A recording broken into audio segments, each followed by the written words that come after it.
পেয়ারাগুলো কিন্তু বেশ মজা খেতে। আমার তো মনে হচ্ছে সবগুলো পেয়ারা একাই খেয়ে নি। তুই একা একা খাবি নাকি? তুই না দিলে কিন্তু আমিও গাছে উঠবো। তুই গাছে উঠ, কে নিষেধ করেছি?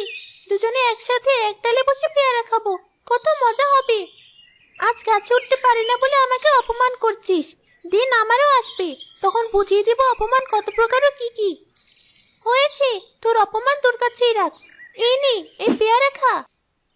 রূপা গাছের ডালে আর কাজল নিচে বসে যখন পেয়ারা খাচ্ছিল, তখন সেখানে সে গ্রামের এক ব্যবসায়ী মতিন মিয়া আসে। এ মেয়েরা, তোদের এত বড় সাহস, আমার গাছ থেকে পেয়ারা ছিঁড়ে খাচ্ছিস? তোদের তো আজ আমি মেরেই ফেলবো। নিচে নাম, নিচে নাম বলছি গাছ থেকে। চাচা, আমাদের মেরো না। আসলে সারাদিন আজ কিছুই খাইনি, খুব খিদে পেয়েছিল, এজন্য সামনে পেয়ারা গাছ থেকে খেতে শুরু করেছি। রূপা ঠিক কথা বলছে চাচা, আপনি আপনার সব পেয়ারা নিয়ে নিন, তবু আমাদের ছেড়ে দিন। ঠিক আছে, তবে তোদের কাছে যতগুলো পেয়ারা আছে সব দিয়ে দে, আর কোনোদিন আমার গাছ থেকে পেয়ারা পারবি না।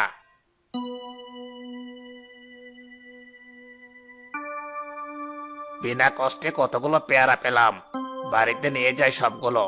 মেয়েটা পেয়ারা খেতে চেয়েছিল, আমাকে আর টাকা নষ্ট করে পেয়ারা কিনতে হলো না।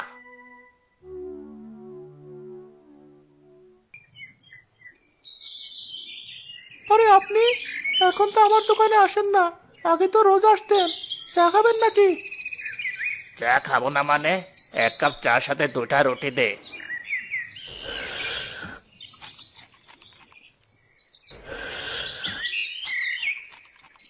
এনে তোর টাকা, আমি আসি।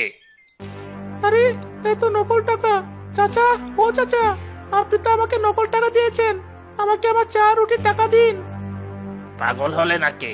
তোকে আমি আসল টাকা দিয়েছি, এখন আমাকে মিথ্যা বলছিস? আমি তোকে কোনো টাকা দিতে পারবো না। মিথ্যা আমি কেন বলবো? আপনার হয়তো ভুল হচ্ছে, সত্যি আপনি কাগজের টাকা দিয়েছেন। আচ্ছা যান, আপনাকে টাকা দিতে হবে না। তুই আমাকে মিথ্যাবাদী বানালি, তোর দোকানে আর কোনোদিন আসবো না। আমার কি টাকা পয়সা কম আছে যে তোকে নকল টাকা দেব?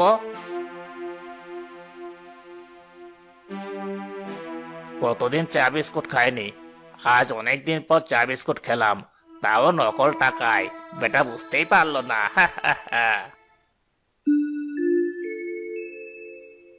তুমি জমিদারের কাছ থেকে জমি নিয়ে চাষ করো, তাহলে আমাদের সংসারটা কোনো রকম চলবে। মেয়েকে নিয়ে আর না খেয়ে থাকতে হবে না। তোমাকে বলতে হবে না, জমিদারের কাছ থেকে আমি কিছু জমি নিয়েছি। জমিদার অনেক ভালো, বলার সাথে সাথে আমাকে জমি দিয়ে দিলেন। তুমি ঠিকই বলেছ, জমিদার খুব ভালো, কিন্তু ফসল ফলাতে তো টাকা লাগবে। জমিদার তো কাউকে ঋণ দেন না, তাহলে এত টাকা কোথায় পাবে তুমি? আমি শুনেছি মতিন ভাই সবাইকে টাকা দেন, ওনার কাছ থেকে কিছু টাকা নিয়ে ফসল চাষ করলে বেশ ভালো হয়। বাবা, শুনেছি মতিন নাকি অনেক টাকা সুদ নেই। তুই বেশি টাকা নিস না ওর থেকে, তাহলে কিন্তু শোধ দিতে পারবি না। ঠিক আছে মা, তুমি চিন্তা করো না, আমি অল্প টাকায় নেব, যাতে সবজিগুলো জমিতে লাগাতে পারি। তাহলে আর দেরি করো না, কিছু টাকা ঋণ নিয়ে তুমি জমিতে সবজি চাষ করো, আর আজকে একটু বাজার করো। বাবা, আমার জামাটা ছিঁড়ে গিয়েছে, তুমি আমার জন্য একটা জামা নিয়ে এসো। ঠিক আছে, আনবো। আমি তাহলে আসছি। মা, তোমার তো ওষুধ লাগবে, বাড়ি ফেরার পথে কিনে আনবো। ভাবি, ভাই কোথায়?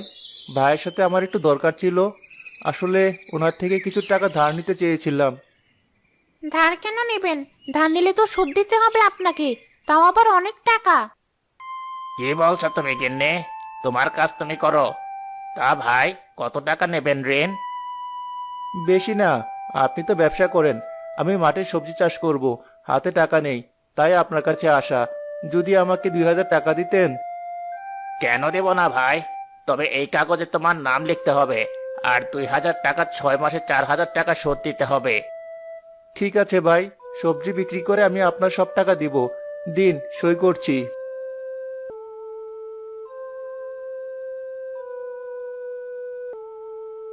আমি তবে আসি।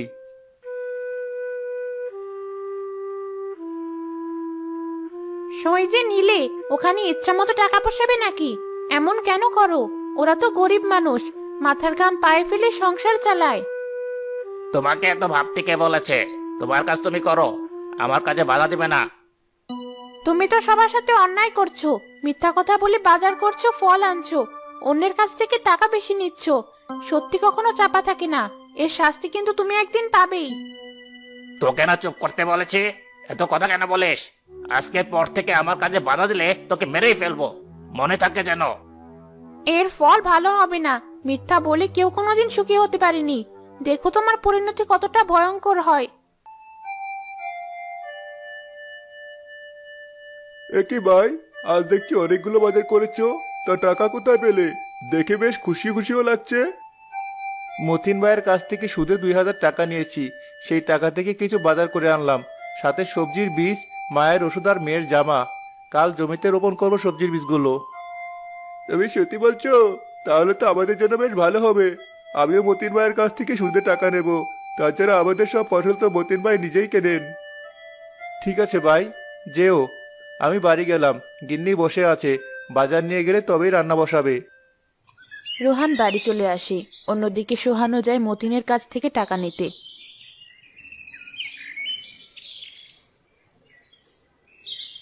নাও তোমার টাকা, সময় মতো শোধ দিয়ে দিও, তা না হলে তোমার জমির ফসল সব আমার কাছে বিক্রি করবে।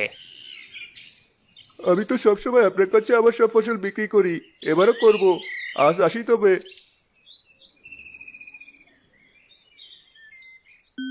অনেকদিন পর তরকারি রান্না করেছি। কাল যে বাজারে এনেছিলে এখনো কয়েকদিন চলে যাবে।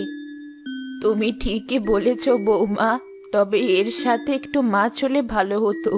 লাউয়ের সাথে মাছ জমে যেত। বাবাকে কতদিন বললাম আমাদের পুকুরটাতে মাছ চাষ করো, কিন্তু কি শুনে কার কথা। যদি পুকুরে মাছ থাকতো তাহলে একটু মাছ খেতে পারতাম। পুকুরে মাছ দিতে অনেক টাকা খরচ হয়, এত টাকা কোথায় পাবো আমি? আল্লাহ কপালে যা লিখে রেখেছেন তাই দিয়েই খা। মা, আমি কালকে পুকুরে দেখবো কোনো মাছ পাই নাকি, আপনি খান। আমি মাঠে যাচ্ছি, সাইম ভাই তার জমিতে কাজ করতে বলেছিল। ঠিক আছে, যাও। রূপা একটা পাত্র নিয়ে আয় তো, পুকুরে গিয়ে দেখি মাছ আছে নাকি। ঠিক আছে মা, আমি পাত্র নিয়ে আসছি। দাদি, তুমি কি যাবে আমাদের সাথে? কেন যাব না? বাড়িতে বসে থাকতে ভালো লাগে না। আমি তোদের সাথে পুকুর পাড়ে যাই, চল।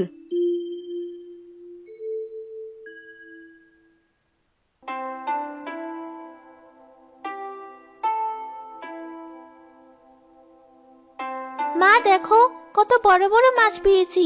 এবার আমাদের মাছ খাওয়ার ইচ্ছে পূর্ণ হবে। আমাদের পুকুরে কত মাছ, এত মাছ কিভাবে হলো? সব আল্লাহর ইচ্ছা। মনে হয় পুকুরে কিছু মাছ ছিল, তার থেকে এত মাছ জন্ম নিয়েছে।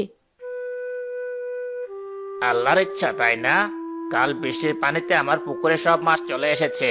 এই মাছ আমার পুকুরের, আমার মাছ আমি নিয়ে যাব। কি বলছো তুমি বাবা? কাল বৃষ্টি হয়েছিল ঠিক, তবে পুকুর থেকে মাছ ভেসে আসার মতো বৃষ্টি তো হয়নি। তবে কি আমি মিথ্যা বলছি চাচি? আল্লাহর ইচ্ছায় দুবেলা খাওয়ার মতো টাকা আমার আছে, আমি কি মাছ কিনে খেতে পারবো না যে মিথ্যে বলবো? দাদি, তুমি চুপ করো। এই যে চাচা, আমাদের পুকুরে আপনার পুকুরের মাছ এসেছে কিভাবে জানলেন? আমরা মাছ দেব না। অন্যের জিনিস খাওয়া ভালো নয়। যদি আমার মাছ ফিরিয়ে না দাও তাহলে ঋণের টাকা দিয়ে দাও। তোমাদের মতো মানুষের কাছে আমি টাকা রাখবো না। আপনার টাকা তো প্রায় ফুরিয়ে গিয়েছে, আপনি মাছ নিয়ে যান। আমি গেলাম। আমাদের সব মাছ নিয়ে চলে গেল মা। মনে করেছিলাম মাছ দিয়ে ভাত খাবো, সেটা আর হলো না। এই লোক মিথ্যা কথা বলে মা। সে তো বুঝতে পারলাম মিথ্যা বলছি। ওনার পুকুর তো অনেক দূরে, সেখান থেকে কি মাছ আসে? কিছু করার নেই রূপা। আচ্ছা, বাড়িতে চল। মা, আপনিও বাড়িতে চলুন। বিনা টাকায় কত মাছ! এই মাছ বিক্রি করলে অনেক টাকা পাবো। মিথ্যে বলে আমি আজ অনেক টাকা বানিয়েছি। আরে ভাই, আপনার মাথায় কিসের পাত্র? দেখে মনে হচ্ছে খুব ভারী। হ্যাঁ ভাবে, ভারী তো হবেই। 5,000 টাকা দিয়ে মাছ কিনে এনেছি, টাটকা মাছ। নেবেন নাকি? কি বলেন ভাই, 5,000 টাকার মাছ? আমাকে একটা মাছ দিন, আপনাকে 50 টাকা দেব। এ তো অনেক কম। তবে তুমি যেহেতু বলছো, তবে 10 টাকা বেশি দিও। ভাই, মাছ বিক্রি করছো নাকি? আমাকে একটা মাছ দাও। এই নাও 60 টাকা, একটু বড় দেখে দিবে। দাঁড়াও, দিচ্ছি।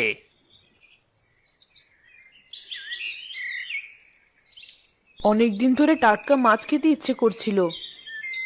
ধন্যবাদ মতিন ভাই, আসি তবে। আমিও আসি, আমাকে আবার সব মাছ বিক্রি করতে হবে।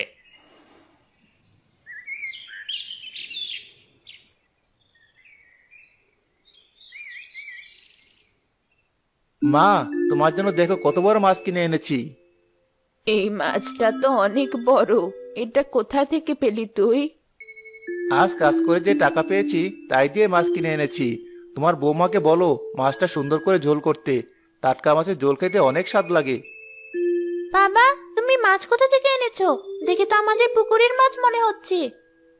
মতিন ভাইয়ের কাছ থেকে কিনেছি। আর তুই পাগল হলি নাকি? আমাদের পুকুরে মাছ আছে। মাছ নেই মানে? মতিন ভাই মিথ্যা বলে সব মাছ ধরে নিয়ে গেছে পুকুর থেকে। বলে তার পুকুরের মাছ। কালকের বৃষ্টির পানিতে আমাদের পুকুরে চলে এসেছে। কি বলো? তার মানে মতিন ভাই মিথ্যে বলে? এমন কথা আমি আগেও শুনেছি, কিন্তু মনে করেছি ব্যবসায়ী মানুষ, মিথ্যে কেমন করে বলবে। এবার থেকে সাবধান থাকতে হবে ওনার থেকে। কেটে যায় কয়েক মাস। মতিন সবার কাছ থেকে মিথ্যে বলে নানা রকম জিনিস নেয়। কেউ কিছু বলতে গেলে অন্য কিছু বোঝায়। এদিকে মাঠের ফসলও বড় হয়।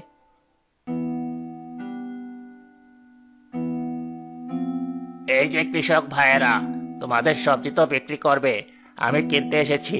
তা তোমাদের সবার কাছে তো আমি টাকা পাবো। হ্যাঁ ভাই, আমি আপনার কাছ থেকে 1500 টাকা নিয়েছিলাম। আপনার সুদের টাকা 3200 টাকা। কে বলেছে? তুমি তো আমার কাছ থেকে 15,000 টাকা নিয়েছো। আর লিটন নিয়েছে 14,000, রোহান নিয়েছে 14,000। সবাই সুদ টাকাটা ফিরিয়ে দেবে। কি বলছেন মতিন ভাই? আমি তো 2000 টাকা নিয়েছি। এত মিথ্যা কথা কেন বলছেন? তুই আমাকে মিথ্যাবাদী বললি? তোদের এত উপকার করলাম, আমার জন্য তোরা ফসল ফলালি। তোদের মাঠে সোনার মতো ফসল চকচক করছে। আমি টাকা না দিলে পারতি এত সুন্দর ফসল ফলাতে? তাই বলে এত টাকা? আপনি কেন মিথ্যা বলছেন? আমাদের সব ফসল বিক্রি করলেও তো আপনার টাকা শোধ হবে না। তাহলে পরিবার নিয়ে কিভাবে চলবো? আমাদের তো জমি বিক্রি করতে হবে এবার। আমরা আপনার কাছে আমাদের ফসল বিক্রি করব না। তোমরা আমার কাছে ফসল বিক্রি করবে না? তাহলে কার কাছে বিক্রি করবে? মনে আছে তোমরা সই করেছিলে কাগজে? সেখানে তোমরা কত টাকা নিয়েছো আর তোমাদের সব ফসল যে আমাকে দেবে সেটার চুক্তি আছে। কি বলছেন এসব? হায় হায়, কি সর্বনাশ করলাম আপনার কাছ থেকে টাকা নিয়ে। শেষে কিনা আমাদের এভাবে ঠকালেন। এত কষ্টের ফসল আমাদের, আল্লাহ আপনাকে ছাড়বেন না। আমাদের শরীরের গ্রাম ঝরানো পরিশ্রমের এই ফসল। এই তোরা দাঁড়িয়ে আছিস কেন? সব ফসল তুলে মেপে গরুর গাড়িতে রাখ। আর শোন, তোদের কাছে যে টাকা পাবো তা 2 দিনের ভিতরে শোধ দিবি। কেমন করে দিবি তা আমি জানি না।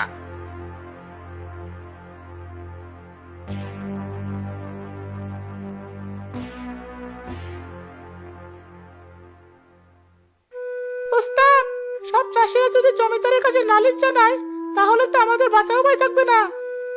জমিদার কিছুই করতে পারবে না, আমার কাছে তো সবকিছুর প্রমাণ আছে। আমি যে মিথ্যে বলছি তা চাষিরা কিছুতেই প্রমাণ করতে পারবে না। তাছাড়া আমি তো সুদ নিচ্ছি না বেশি, যা নিয়েছি সব আসল। এটাই জানবে জমিদার। ওস্তাদ, আপনার বুদ্ধির তারিফ করতে হয়। এবার আপনার ধনী হওয়া ঠেকাই কে? আমার ভাগটা কিন্তু আমাকে দিয়েন। পেয়ে যাবি, পেয়ে যাবি। এখন তাড়াতাড়ি চল, শহরে যেতে হবে সবজিগুলো বিক্রি করতে।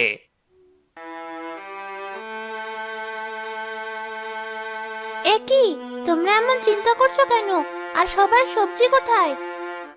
আর বলিস না মা, আমাদের সব শেষ হয়ে গিয়েছে।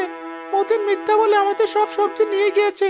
আমরা যা টাকা নিয়েছি মতিন তার থেকে 5 ডাবল বেশি লেগেছে। এখন এত টাকা কেমন করে শোধ করব? টাকা না দিলে জমিদারের কাছে নালিশ করবে। কি করব তবে আমরা? সারা বছর কেমন করে সংসার চালাবো? এত চিন্তা কেন করছো? চলো আমরা সবাই জমিদারের কাছে যাই। ভাবি ঠিক কথা বলেছে। সবাই মিলে জমিদারের কাছে বিচার দেয়। সব শুনে জমিদার মতিনকে ডেকে পাঠায়। আমার দোকান থেকে অনেকবার মিথ্যা বলে চারটি খেয়েছে। সবার সাথে মিলে মিথ্যা বলে। লোকটার শাস্তি চাই। জমিদার বাবু, এই দেখুন, আমার কাছে সবাই স্বাক্ষর দিয়ে টাকা নিয়েছে। আমি মিথ্যা কেন বলবো? মতিন ঠিক কথা বলছে তো। বিশ্বাস করুন, আমরা সাদা কাগজে সই করেছিলাম। একটা সাদা কাগজ এনে আমাকে বলেছিল নাম লিখতে, আমিও তাই করেছিলাম। সবাই মিথ্যা বলছে আমার নামে, বিশ্বাস করুন। সবাই তো একসাথে মিথ্যা বলতে পারে না। রাফি, আবার চাবুকটা নিয়ে আয় তো। চাবুকের বাড়ি খেলে সত্যিটা বেরিয়ে আসবে। মারবেন না জমিদার মশাই, চাবুকের বাড়ি খেলে আমি মরে যাব। আসলে ওরা যা বলছে সব সত্যি। তাহলে মিথ্যা কেন বললে? কেন গরিবদের ঠকিয়েছো? আমি ছোট থেকে অনেক কষ্টে মানুষ হয়েছি, তাই ভাবলাম মিথ্যে বলে ধনী হব। মিথ্যে বলে কেউ কোনোদিন ধনী হতে পারে না, পরিশ্রম করে ধনী হতে হয়। এর শাস্তি তুমি পাবে। আজ থেকে 6 মাস তুমি একটা করে বন্ধ থাকবে। সেখানে কোনো আলো যাবে না, শুধু সময় মতো সামান্য খাবার পাবে। এমন শাস্তি দিবেন না জমিদার মশাই, ও যে মারা যাবে। এটা মিথ্যা বলার পরিণতি। মিথ্যা কখনো কোনো কিছু সমাধান হতে পারে না। ওরা গরিব, চাষ করে সংসার চালায়। বাবা উচিত ছিল ওর। বিশ্বাস করুন, আমি আর মিথ্যা বলবো না, ছেড়ে দিন আমাকে। তোমাকে কেউ বিশ্বাস করবে না। অনেক অন্যায় করেছো সবার সাথে।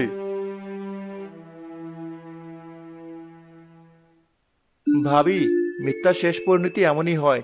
চিন্তা করবেন না, আমাদের কাছে মতিন ভাই যে টাকা পাবে তা দিয়ে দিব লাভ সহ। ভাই, আপনারা আপনাদের সবজি নিজেরাই বিক্রি করে নিয়েন। সবকিছুর সমাধান হয়ে গেল। তোমরা মতিনের বউয়ের সাথে গিয়ে যার যার সবজি নিয়ে আসো। এরপর সেই সবজি বিক্রি করে মতিন যে টাকা পাবে সেই ন্যায্য টাকা দিয়ে দিও। সবাই মিলিকে মতিনের লাভ সহ আসল টাকা শোধ করে দেয়। আর মতিন তার মিথ্যা বলার শাস্তি পায় 6 মাস অন্ধকার ঘরে কাটিয়ে।